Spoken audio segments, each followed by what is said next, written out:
Debt. How they purchased our silence and subservience. Each of us innately knows that debt should be avoided whenever possible. Many of us have lived within our means and played by the rules, hoping for a chance to give our children a better life than we had. Thomas Jefferson knew that government debt was not only bad economic policy, but also morally unacceptable because it effectively makes your children responsible to pay for what you bought. He said, "The principle of spending money to be paid by posterity under the name of funding is but swindling futurity on a large scale." As if that wasn't clear enough, he also said that politicians should consider themselves unauthorized to saddle posterity with our debts and morally bound to pay them ourselves. By spurning his counsel, our politicians have damned our dreams. They have effectively branded our children as future slaves to our creditors, and they have placed our country in a position of servitude to the rest of the world. If we try to escape those obligations through self-serving economic policies, we will be the ones held responsible. When we place ourselves in debt, we have no one to blame but ourselves. And the same holds true for our country. Yes, it was the elected officials who forced us into economic servitude. But didn't we elect them to office and then keep electing them term after term after term, even after the magnitude of their gross incompetence became clear? Yes, it was our politicians who negotiated and approved the pork and the spending, but aren't we the ones who sat idly by while they did it? Our interest payment on the service of our $11 trillion in debt now stands at about $26 billion per month.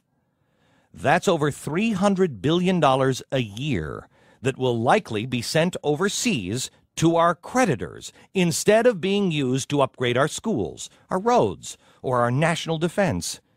Common sense tells us this is unsustainable. A country that cannot educate or secure its population is a country that just isn't going to be around much longer. One of the tricks that our leaders have successfully played on us is the illusion of numbers. If I asked you to send me a check for $4,000, you'd probably think about what you could buy with that money. An amazing vacation, maybe new furniture or braces for your child. And then you'd wonder why on earth you'd send it to me. But when our government asks us for the $26 billion every month, we don't have the same reaction because it doesn't feel personal. Well, let me make it personal. With one monthly $26 billion interest payment, we could fully fund the annual budgets of the Centers for Disease Control, the Coast Guard, and the Department of the Interior. With our annual $300 billion in interest payments, we could fully fund the Department of Commerce, Education, Homeland Security, Housing and Urban Development, Energy, Justice, and Labor for an entire year. By 2019, annual interest payments on the national debt will balloon to a projected $806 billion. Why? Because, as you might know from your own credit cards, interest compounds quickly. Making only the minimum payments will result in the unpaid interest being added to our outstanding debt. It is a cycle that is almost impossible to pull out of, and the damage to our country will almost certainly be irreversible.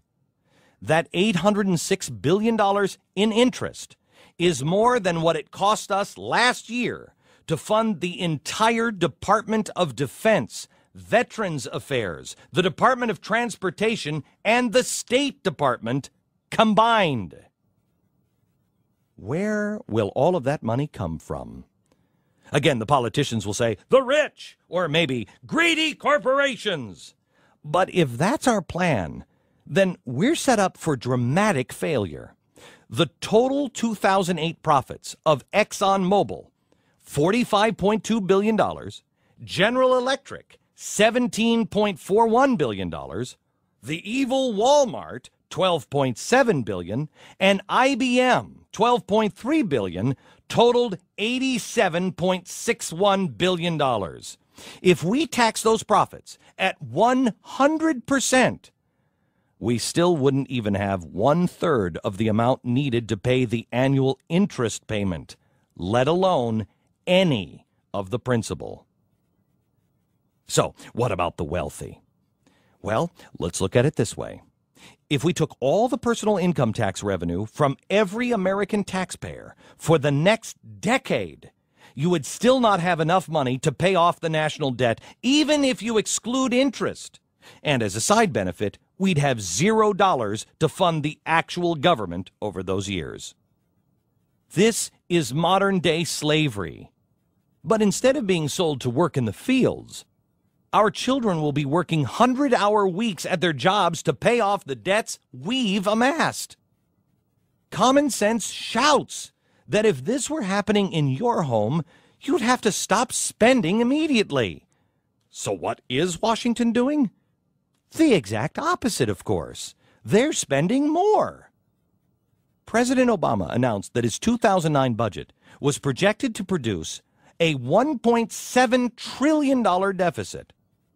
If you break that down, you'd find we're spending $4.657 billion every day for a year, which breaks down further to $53,906.64 per second. In the time it has taken you to listen to these few sentences, our government will have spent more than what most Americans make in more than 20 years of work.